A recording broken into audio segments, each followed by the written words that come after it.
Welcome once again to Lehto's Law. Here's Steve Lehto. Got another one of those stories sent to me by everybody on the face of the planet. Bay Area woman stunned after Hawaii home built on wrong lot. Yep. Woman owns a piece of vacant property in Hawaii, except it's not vacant anymore. Somebody went and built a house on it. And it turns out it looks like the builder made a mistake, building on the wrong lot. She said, "I wanted to cry." SF Gate ran the story from Andrew Chimmings. In 2018, the woman bought an acre of empty land on Hawaii's Big Island. She had plans to one day build a healing retreat for women there. And then someone accidentally built a house on it. The bizarre story, which involves a construction crew building a 3-bedroom family home on the wrong plot of land, has resulted in high emotions, recriminations, and now even a lawsuit as they are suing her. Everything is wrong with this story. Everything. It's terrible. I felt like I wanted to cry, she said. There's this house on my land, and it's not mine. A lawyer for the developer, however, argues the development company is the only party to have sustained monetary losses in the ordeal. Except if she doesn't want that house on her land, doesn't she have the right to knock it down and say, "I don't want this anymore"? Just because you built it doesn't mean she has to take it. So the woman's a relationship coach from Concord, California. She was persuaded to buy the land by her daughter, who lives in Hawaii. As a big believer in spiritual things, she said the spot was a perfect match for her plans.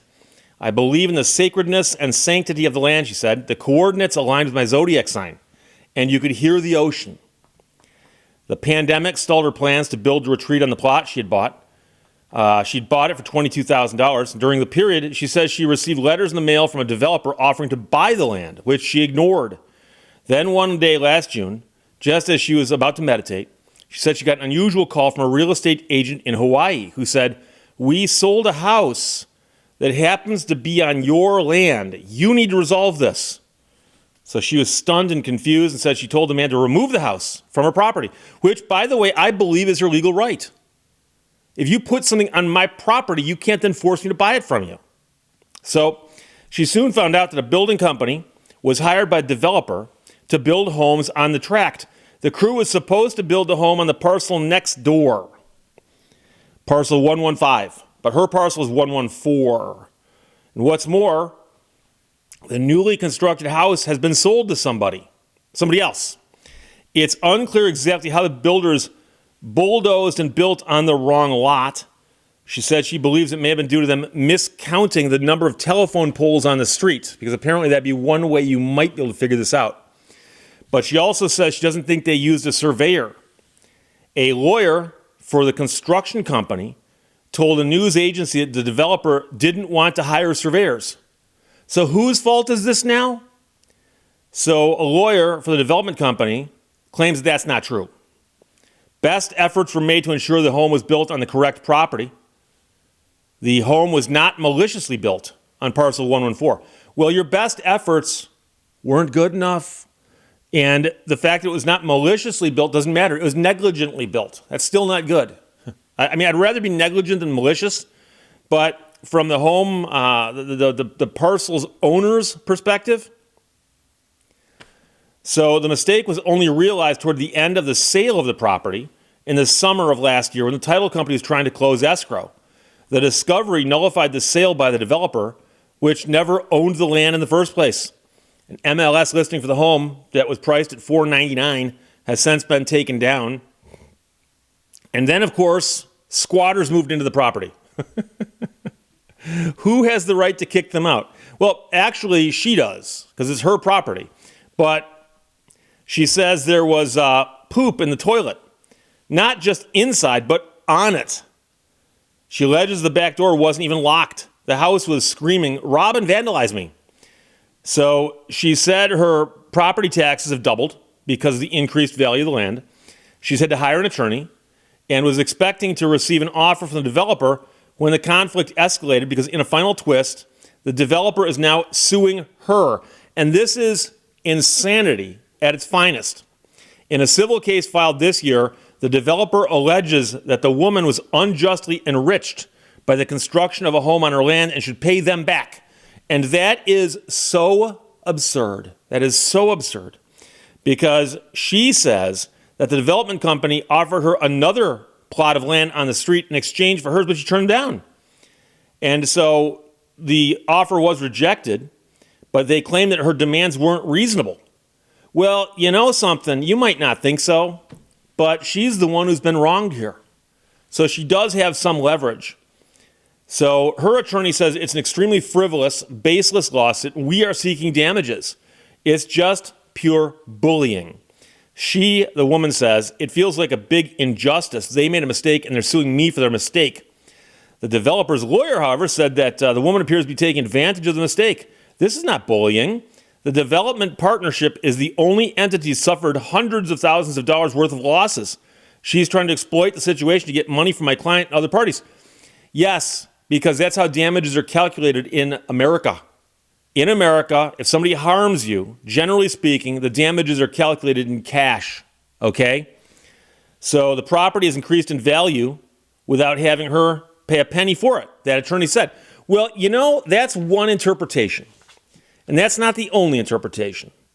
But by the way, the development company is suing almost everybody also, including the construction crew, the architect, the county, and even the previous owner of the land, alleging that after paying the construction company about $300,000 to build the home, the owner of the company materially breached the contract by constructing a house on the wrong lot. So the woman at the center of this isn't sure whether a dream of building a women's healing retreat on the lot will ever materialize.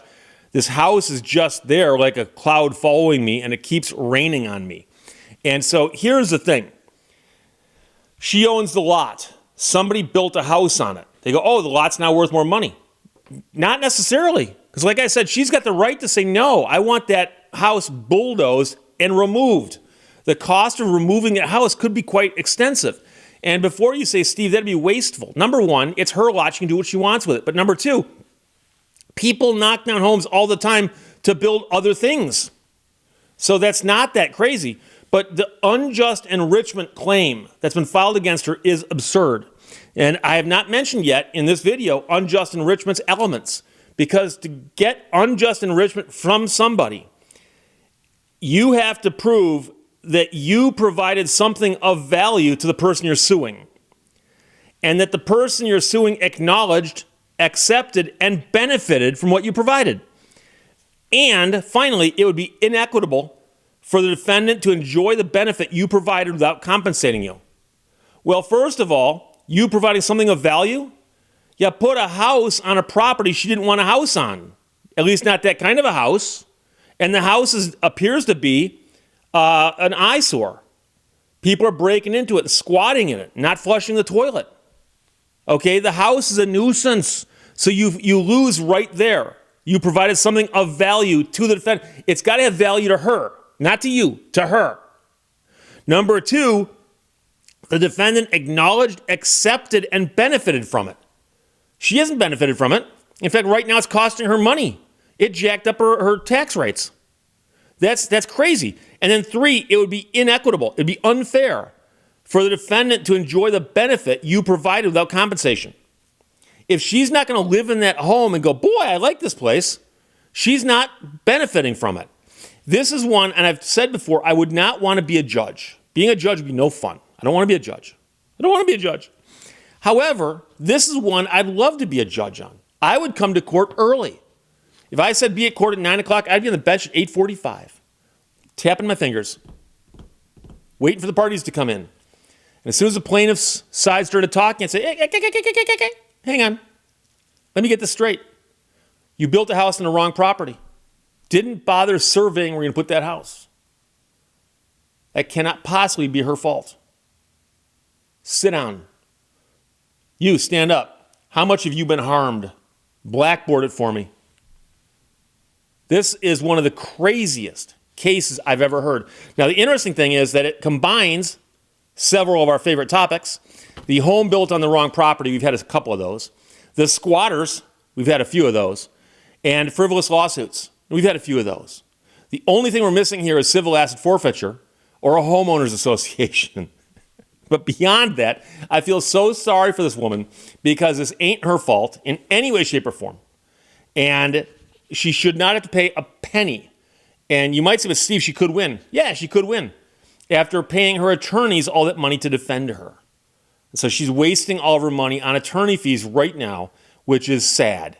So I certainly hope that Hawaii's got some rules on the books about forcing people who file frivolous lawsuits to pay the attorney fees and court costs of the side that they're suing if it's shown that it was frivolous. So I believe this is one of the most frivolous lawsuits I've seen, not just in the 10 years I've been doing this program, but I'm talking about in the 33 years I've been practicing law. This is one of the most frivolous lawsuits I've ever seen. So we'll see what happens from sfgate.com. Everyone sent it. Thank you very much. Andrew Chamings wrote that. I wanted to cry.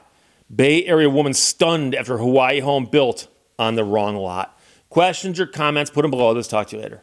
Bye-bye. Thank you for watching Lehto's Law. If you could understand Morse code, a tap dancer would drive you crazy.